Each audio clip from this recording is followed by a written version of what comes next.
आज हम coordinate geometry में सरल रेखा की शुरुआत करेंगे और उसके बाद एनसीईआरटी और एनसीईआरटी एग्जाम्पलर्स की प्रॉब्लम करेंगे। ठीक है, तो सरल रेखा के पहले थोड़ा सा मैं बिंदु का जिक्र करना चाहूँगा और बिंदु पे जनरली जो पॉइंट बनते हैं उनकी बात करेंगे। तो सबसे पहले हम इसमें स्टार्ट करेंगे पॉइंट से। पॉइंट के बाद फिर हम बात करेंगे आगे स्ट्रेट लाइन की। तो पॉइंट जैसा कि आपको नाम से पता चल रहा है, इसकी कोई डायरेक्शन तो होगी नहीं। पॉइंट में हम बेसिकली ले सकते हैं कि जो आपका अंतः केंद्र होता है उसके निर्देशांक, परिकेंद्र को ले सकते हैं और लंब केंद्र। जो आपने केंद्र पढ़े हैं जिस टाइप के, एक त्रिभुज के लिए और एक होता है आपका केंद्रक, ये चार चीज़ें आपने पढ़ी। तो पॉइंट में हम इन चीज़ों की बात कर सकते हैं। सबसे पहले तो हमें इनकी डेफिनेशन क्लियर होना चाहिए। किसी भी वृत्त का अंतः केंद्र क्या होता है, त्रिभुज में निकाला जाएगा, परिकेंद्र, लंब केंद्र और केंद्रक। तो अगर हम इनकी डेफिनेशंस की बात करें तो अंतः केंद्र होता है त्रिभुज के कोण अर्धकों का प्रच्छेद बिंदु। जो कोण अर्धक रेखाएं होती हैं उनका प्रच्छेद बिंदु होता है अंतः केंद्र। अभी इसको बना के भी हम देख सकते हैं, अभी देखते हैं आगे चल के। और परिकेंद्र होता है लंबार्धकों का प्रच्छेद बिंदु। पहले तो इनकी डेफिनेशन आपको याद होना चाहिए, प्रच्छेद बिंदु। और लंब केंद्र है शीर्ष से सम्मुख भुजा पर डाले गए लंबों का प्रच्छेद बिंदु। शीर्षों से भुजाओं पर डाले गए लंबों का प्रच्छेद बिंदु। और केंद्रक होता है माध्यिकाओं का प्रच्छेद बिंदु। ठीक है, तो चलिए इसको मैं आपको ज्योमेट्रिकली बना के भी दिखाता हूँ। जैसे मैं सबसे पहले अंतः केंद्र देखता हूँ। हमने एक ट्रायंगल लिया इन जनरल। इस कोण की अर्धक रेखा इस तरह होगी, इस कोण की अर्धक रेखा ये होगी और इसकी अर्धक रेखा भी यहीं से पास होगी। यही कॉमन पॉइंट होता है आपका अंतः केंद्र आई। अब हमें इसकी रेडियस अगर निकालनी हो तो हम किसी एक भुजा पे लंब डाल देते हैं और ये जो दूरी होती है आर होती। अगर हम इसको इस रेडियस का हम सर्कल खींचें यहाँ पे तो कुछ इस तरह टच करता हुआ जाता है आपका, ये अंतः केंद्र होता है आई। और ये कोण अर्धकों का प्रच्छेद बिंदु है। ठीक है, अब परिकेंद्र पे आते हैं। ये हमने एक जनरल ट्रायंगल लिया और परिकेंद्र होता है तीनों भुजा के लंबार्धकों का प्रच्छेद बिंदु। यानी पहले हम मिड पॉइंट फाइंड करेंगे सबके, ये हो गए। इन पे हम परपेंडिकुलर ड्रॉ करेंगे इस तरह, और ये परपेंडिकुलर भी एक पॉइंट पे कट करेंगे। और ये पॉइंट होता है आपका ऑर्थो सेंटर या इसी को कहते हैं सरकम सेंटर या इसी को कहते हैं परिकेंद्र। सी से भी नोट कर देते हैं इसे। ठीक, अब आता है इसके बाद लंब केंद्र। लंब केंद्र होता है शीर्षों से सम्मुख भुजा पर लंब। इसको इधर छोटा सा बना देते हैं। इस शीर्ष से इस भुजा पर लंब डालेंगे, इस शीर्ष से इस भुजा पर, और इस शीर्ष से जब इस भुजा पर परपेंडिकुलर ड्रॉप करेंगे तो ये भी एक पॉइंट पर कट करेंगे। ये आपका लंब केंद्र एच होता है। ठीक है, और माध्यिकाओं का प्रच्छेद बिंदु केंद्रक है, उसको इधर बना देते हैं। ये कोई त्रिभुज है। माध्यिकाएं कैसे निकलती हैं? सम्मुख भुजा के मध्य बिंदु को सामने के शीर्ष से मिलाया जाता है। यानी माध्यिकाओं का प्रच्छेद बिंदु होता है आपका केंद्रक, सेंट्रॉइड।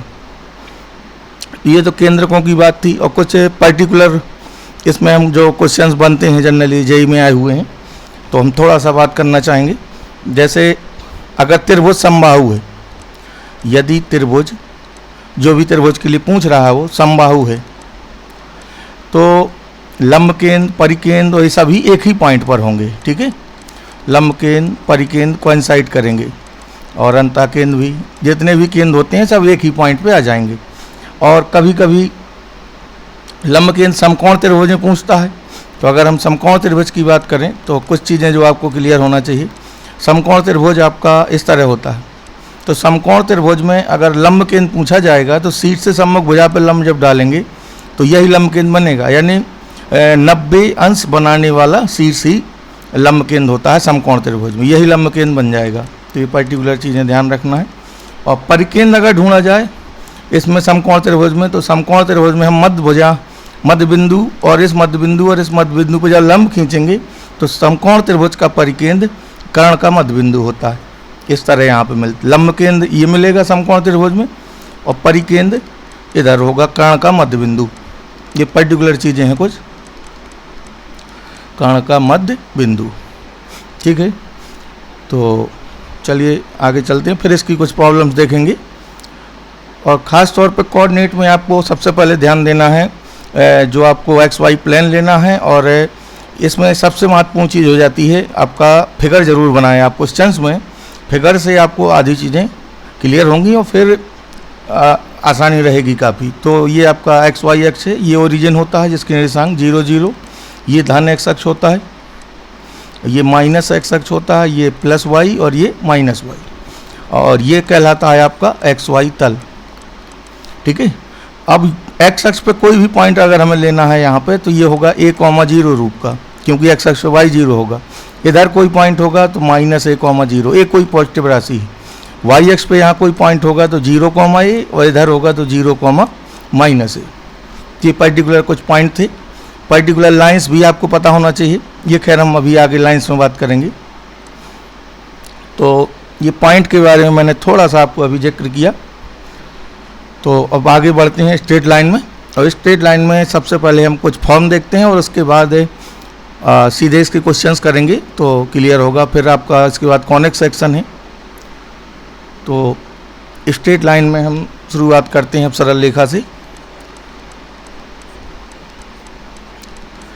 इसकी व्यापक समीकरण और पर्टिकुलर अब पूरी इस पे हमें बात करनी है। तो अभी तक आपने सरल रेखा ड्रॉ करी होंगी 9th-10th लेवल पे, लेकिन इधर आपको एक इक्वेशन निकालनी, यानी एक्स वाई के रूप में सरल रेखा की हमें समीकरण की बात करनी।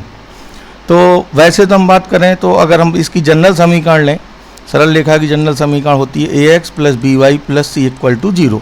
एक्स वाई तो वो चर हैं जिसका वो बिंदु पथ आप ले रहे हैं, लेकिन ए बी सी यहाँ पे अगर देखा जाए तो 3 अननोन दिख रहे हैं इसमें, यानी सरल रेखा की समीकरण ज्ञात होने के लिए 3 अननोन दिख रहे हैं, लेकिन एक्चुअल में 3 नहीं 2 ही अननोन होंगे यहाँ। और ए बी सी जो 3 दिख रहे हैं ये 2 में कन्वर्ट हो सकता है। अगर हम यहाँ पे b से भाग दे दें और y की वैल्यू निकालें तो y की वैल्यू आ जाएगी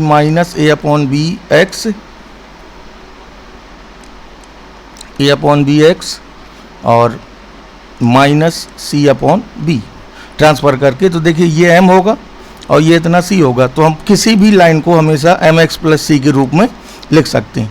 तो ये जनरल फॉर्म है, कभी कभी इस तरह भी दिया जाएगा, लेकिन ये भी जनरल ही है क्योंकि इसको हम इसमें हमेशा कन्वर्ट कर सकते हैं।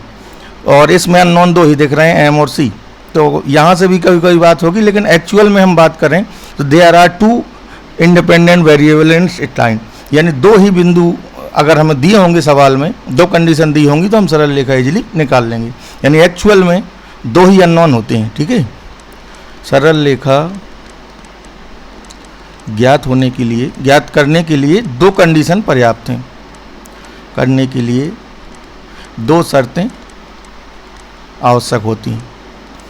एक शर्त दी होगी m निकालने के लिए, एक होगी c के लिए। किसी भी फॉर्म में बात कर सकता है, यानी बस ध्यान रखना है आपको कि इसमें 2 अननोन होते हैं, 2 अननोन क्वांटिटीज होती हैं इसमें।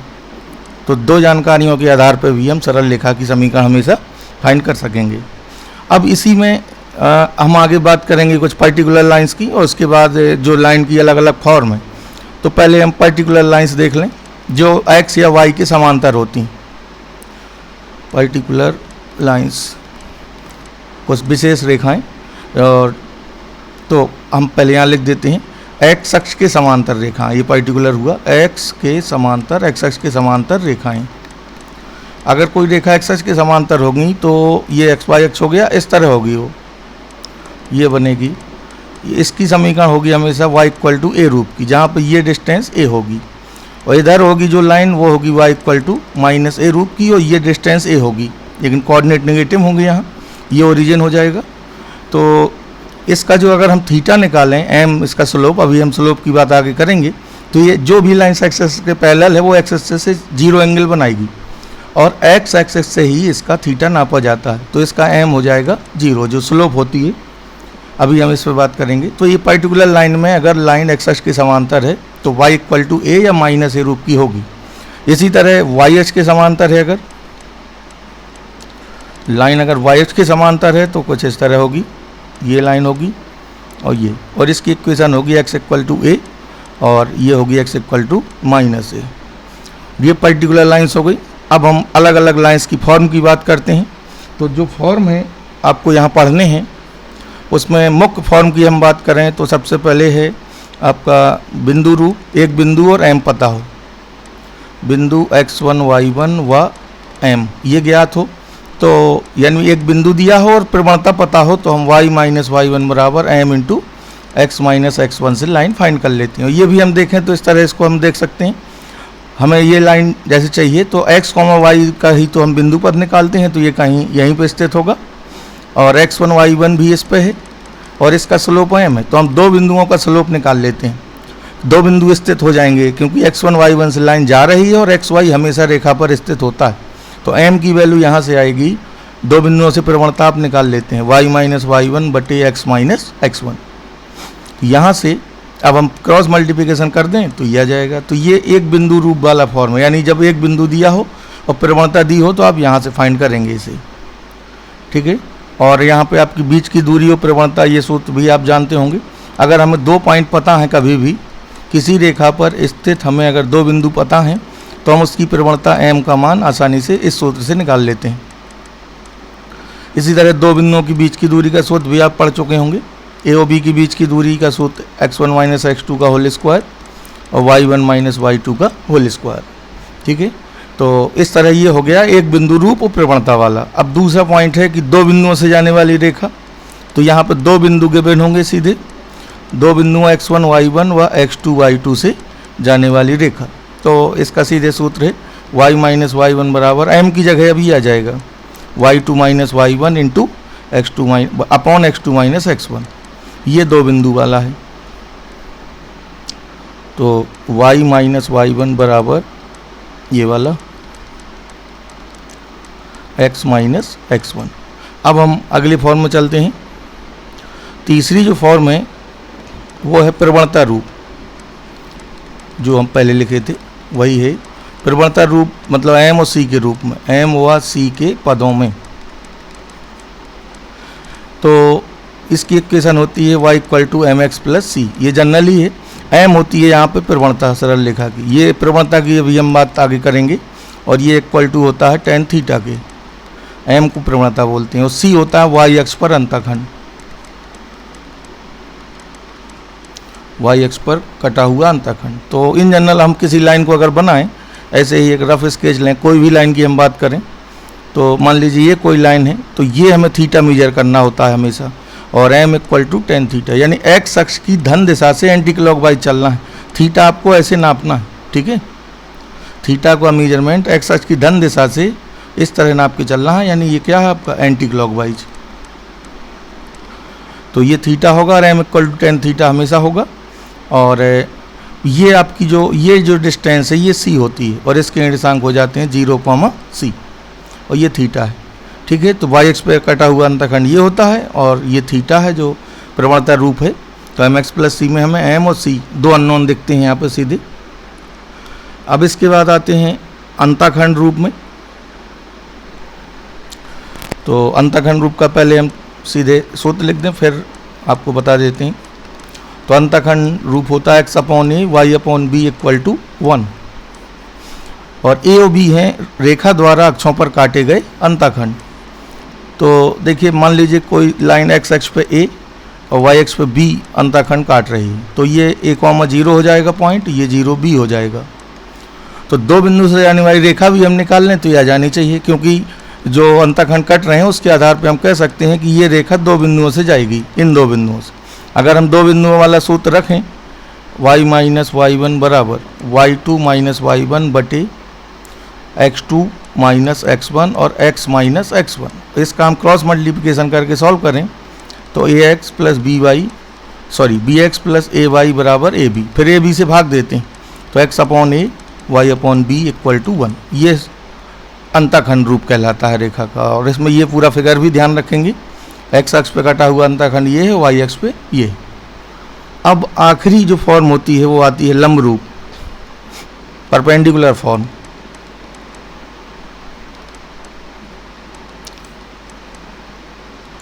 और जो लंब रूप होता है वो p और अल्फा के टर्म्स में है। तो चलिए इसका भी फिगर ध्यान रखेंगे। ये कोई एक्स वाई अक्ष है और ये लाइन है मान लीजिए, और ओरिजिन से इस पे परपेंडिकुलर ड्रॉप किया है जिसकी लेंथ p है, और जो लंब है वो अल्फा कोण यहाँ से बना रहा है। तो इसकी इक्वेशन होती है x cos alpha plus y sin alpha equal to p। तो ये लंब रूप की समीकरण है, ये भी याद रखनी होगी। और इसमें जो अल्फा है ये एक्स अक्ष की धन दिशा से उसी तरह नापा गया है जैसे थीटा आपको नापना है।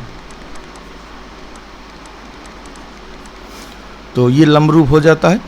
अब हम इसके बाद एक फॉर्म और है जो L1 प्लस लैम्डा L2, जो जिससे कई रेखाएं गुजरती हैं पॉइंट से, इस पर भी थोड़ा सा हम बात करेंगे। वैसे ये 11th पे तो क्वेश्चन कम है इसमें, फिर भी इसको आपको पता होना चाहिए। तो चलिए इस पर ही बात कर लेते हैं। अब सबसे पहले उसके पहले हम ये देखते हैं कि हमें एक लाइन गिवन हो, उसकी समांतर लाइन निकालनी हो और उसकी लंबवत लाइन निकालनी हो। थोड़ा सा इस पर ही बात करेंगे।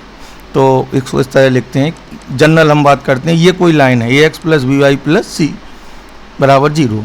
इसकी लंबवत हमें कोई रेखा लिखनी हो अननोन के टर्म्स में, या इसके समांतर कोई रेखा लिखनी हो, तो हम डायरेक्ट लिख सकते हैं यहाँ से।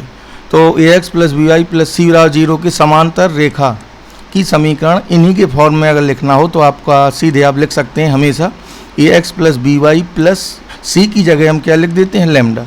यानी एक रेखा के समांतर कई रेखाएं हो सकती हैं, तो उन सभी रेखाओं का परिवार हम ये हमेशा लिख सकते हैं। अगर कोई पर्टिकुलर लाइन पूछी होगी तो फिर लैम्डा ज्ञात करने के लिए कंडीशन दी जाएगी। यानी ये चीज़ आप हमेशा कर सकते हैं। इस रेखा के समांतर ये रेखा आप हमेशा ले सकते हैं लैम्डा के टर्म्स में। और अगर लैम्डा के लिए कैलकुलेशन वैल्यू दी गई है क्वेश्चन में, तो लैम्डा फाइंड करके सीधे सीधे लाइन भी निकल आएगी। और समांतर रेखा के लिए हम एक्स वाई के गुणांक ज्यों के त्यों रखते हैं, अचर पद की जगह लैम्डा लिख देते हैं बस। और लंबवत में एक्स वाई के गुणांक बदलना है और बीच का चिन्ह बदलना है, तो ये हो जाएगा बी एक्स माइनस ए वाई, और अचर पद की जगह यहाँ भी लैम्डा आएगा। तो ये लंबवत रेखा है। और दो रेखाओं के बीच के कोण की भी हम बात कर लेते हैं, वो प्रवणता की बात कर लेते हैं। तो सबसे पहले दो रेखाओं का बीच का कोण ही देखते हैं। दो रेखाओं के बीच का कोण, तो यहाँ पे मैं दो लाइंस बना ले रहा हूँ कोई भी, और ये हमें एंगल निकालना है। और ये भी क्लियर है कि जब भी दो लाइन कट करेंगी तो हमेशा दो एंगल बनेंगे, एक एक्यूट होगा एक ऑब्ट्यूस होगा। न्यून कोण बनेगा एक अधिक कोण, क्योंकि ये थीटा है तो ये थीटा होगा, तो ये एक कोण ये भी तो इनके बीच हम कह सकते हैं, और ये होगा पाई माइनस थीटा। तो एक कोई लिख देते हैं। जनरली आंसर में न्यून कोण लिखने का ट्रेंड होता है। तो दो रेखाओं के बीच के कोण का हमारे पास जो सूत्र है वो है tan theta equal to m1 minus m2 बटे 1 प्लस m1 m2 का मॉड। ठीक है, अगर नेगेटिव आए तो पॉजिटिव कर लेना है आपको, किसी में से किसी को घटाइए और मॉड लगा देंगे। m1 m2 इनकी प्रवणताएं हैं और थीटा इनके बीच का कोण है। तो इस सूत्र से हम हमेशा थीटा फाइंड कर लेंगे। हमें दो लाइंस दी होंगी, बीच का एंगल पूछेगा तो m1 m2 फाइंड करके इसमें रख देंगे। अब बात आती है m1 m2 कैसे फाइंड होंगे। तो आप रेखा को mx प्लस सी में बदल के भी फाइंड कर सकते हैं और डायरेक्ट भी फार्मूला बना सकते हैं। जैसे कोई लाइन इस तरह दी है a1x b1y प्लस c1 बराबर 0, और दूसरी लाइन दी है a2x b2y प्लस c2 बराबर 0। मान लीजिए इनकी हमें प्रवणता निकालनी, तो m का एक सूत्र ये होता है कि आप माइनस इस रूप में अगर लाइंस दी है तो माइनस x का गुणांक बटे y का गुणांक, एक तो ये सूत्र कह सकते हैं आप। और यह सीधे सीधे अगर हम इस सूत्र से निकालेंगे, देखिए यहाँ पे तो x का गुणांक कितना है a1 और y का गुणांक कितना है b1, तो माइनस a1 अपॉन b1 ये स्लोप आ जाएगी। इसी तरह a2 अपॉन b2 माइनस में इसकी आ जाएगी। एक तो ये तरीका हुआ। दूसरा ये हुआ कि हम इसको mx प्लस सी में बदल लें। इसको भी देख लेते हैं। a1x plus b1y plus c1 equal to 0 को हम mx प्लस सी में चेंज कर रहे हैं, तो b1y आएगा a1x माइनस c1। अब b1 से डिवाइड कर देंगे, तो ये आपका पूरा m होगा और ये पूरा कांस्टेंट टर्म होगा c। तो m यहाँ से भी हम निकाल लेते हैं। इसी तरह दूसरे का m आ जाएगा। ठीक है, और अगर दो रेखाएं समांतर हैं और लंबवत हैं तो m और m2 में क्या रिलेशन होता है इसकी हम बात कर लेते हैं। यदि दो रेखाएं हम लेते हैं, दो रेखाओं की प्रवणता m1 m2 हैं, दो रेखाओं की प्रवणताएं m1 व m2 हैं, तो अगर वो पैरेलल हैं लाइंस तो कुछ इस तरह होंगी, डायरेक्शन सेम होगी, और उस केस में m1 बराबर m2 होगा। यानी ये बोथ साइड से ट्रू है। अगर दो रेखाएं समांतर हैं तो उनकी प्रवणताएं बराबर होंगी, या हम ये कह सकते हैं कि अगर प्रवणताएं बराबर हैं तो वो रेखाएं समांतर होंगी। ठीक है, ये पहला केस है। और दूसरा केस है आपका लंबवत वाला।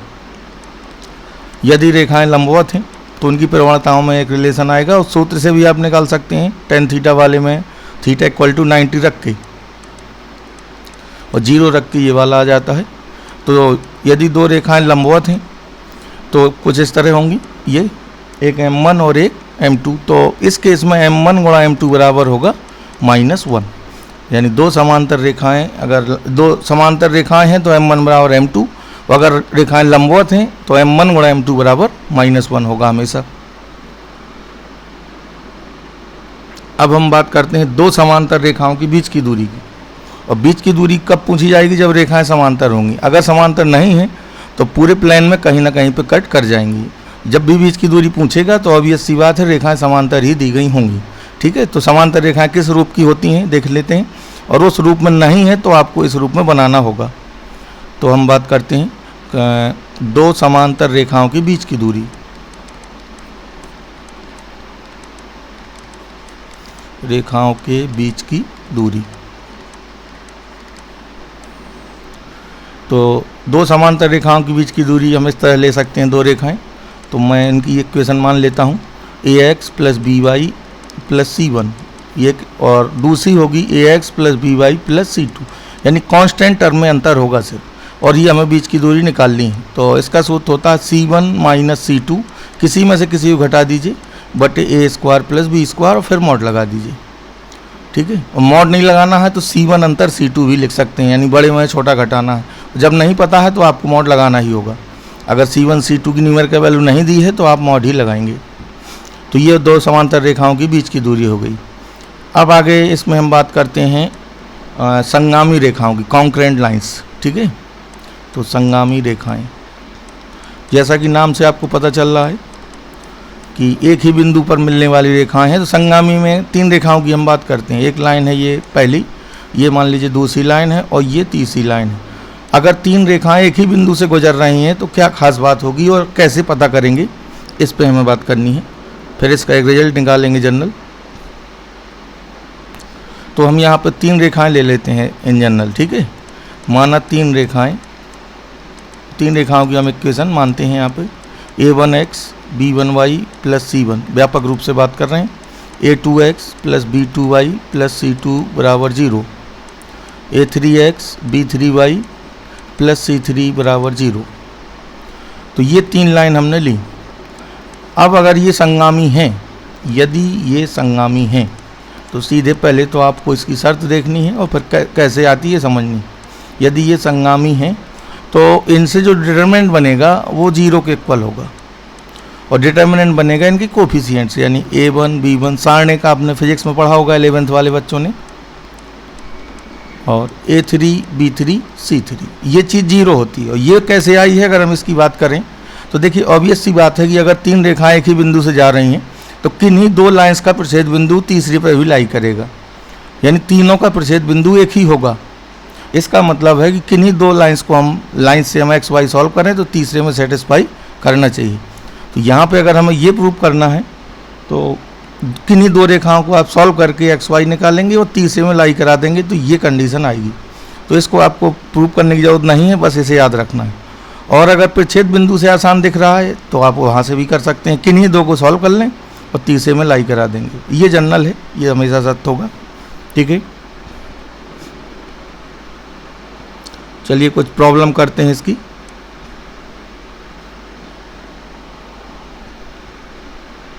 और पहले एग्जाम्पलर की प्रॉब्लम करते हैं, फिर इसके बाद एनसीईआरटी की भी करेंगे प्रॉब्लम।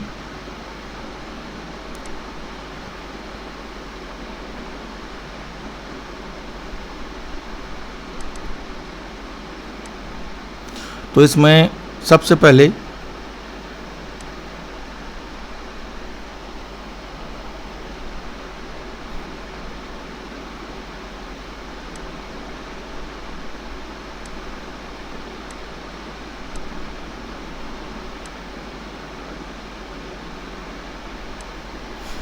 ये एनसीईआरटी एग्जाम्पलर्स की प्रॉब्लम्स हैं। तो यहाँ शुरुआत है, हम थ्योरी की बात कर चुके हैं। रेखा की ढाल, बीच का कोण, संरेख बिंदु, संरेख में प्रवणता सेम होगी और इसकी अलग अलग फॉर्म, ये पर्टिकुलर लाइंस हैं, ठीक है, और ये अंतःखंड रूप है, वही सारी चीज़ें हैं। तो मैं सीधे क्वेश्चंस में चलता हूँ।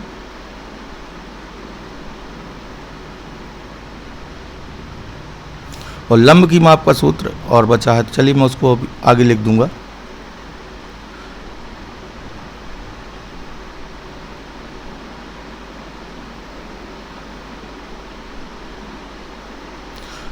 मैं एक्सरसाइज वाले क्वेश्चन कर देता हूँ। तो देखिए यहाँ से शुरुआत है। बिंदु एक कॉमा -2 से जाने वाली और अक्षों पर समान अंतःखंड काटने वाली रेखा का समीकरण। तो अंतःखंड यहाँ पे समान है पहले क्वेश्चंस में, तो अंतःखंड समान है तो a बराबर b हो जाएगा। और जब a बराबर b होगा तो इक्वेशन होगी, अंतःखंड वाली ही इक्वेशन लगाएंगे, y/b बराबर 1 होता है तो b की जगह भी a आ जाएगा। तो ये हुआ x + y बराबर a। अब हमें a फाइंड करना है, बाकी तो सब ज्ञात है। तो ये कहाँ से होके जाती है लाइंस, 1, -2 से, तो इस पर लाई करा देंगे, x की जगह 1 और y की जगह -2, तो a आ जाएगा आपका -1। फिर a वापस हम यहाँ इक्वेशन 1 में रख देंगे तो सरल रेखा की समीकरण आ जाएगी x + y बराबर -1। तो ये इस तरह सॉल्व हो जाएगा। दूसरा है बिंदु 5, 2 से जाने वाली व बिंदु 2, 3, 1 को मिलाने वाली रेखा पर लंब एक रेखा का समीकरण ज्ञात करो। यानी जो रेखा हमें फाइंड करनी है वो 5, 2 से जा रही है और इस रेखा के लंबवत है। तो आप फिगर यहाँ बनाने की आदत जरूर डालेंगे। तो मैं यहाँ पे एक रफ स्केच बनाता हूँ। एक लाइन है जो 2, 3 और 3, -1 से पास हो रही है। एक अन्य लाइन है जो 5, 2 से जा रही है और इस रेखा की लंबवत है। तो इसी की इक्वेशन आपसे पूछी है। ये जो लंबवत है ये अभीष्ट रेखा है, इसकी समीकरण हमें निकालनी है। तो हमें एक बिंदु तो ऑलरेडी दिया गया है, इसकी प्रवणता और चाहिए। प्रवणता के लिए पहले आप इन दो बिंदुओं की प्रवणता निकाल लें, ए बी की। फिर लंबवत के लिए हम m1 × m2 -1 कर सकते हैं। तो 2, 3 और 3, -1 की प्रवणता क्या होगी, -y2 - y1 upon x2 - x1, यह आएगा -4/1। तो दोनों की प्रवणताओं का रिलेशन क्या होगा, अगर मैं इसे m1 मानूँ, इसकी m2, तो m1 × m2 बराबर -1 होगा। ये कन्फर्म है क्योंकि 90 पे हैं। तो एक वैल्यू यहाँ पर रख के m2 निकाल लेंगे, तो m2 आएगा 1/4। अब m आ गया और एक पॉइंट दिया है, तो फिर आप सूत्र लगाएंगे y - y1 बराबर m × x - x1। यहाँ से फिर हम सरल रेखा को फाइंड कर लेंगे।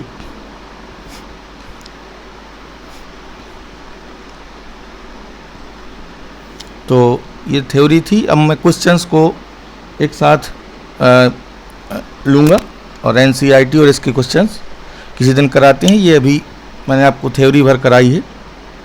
Thank you.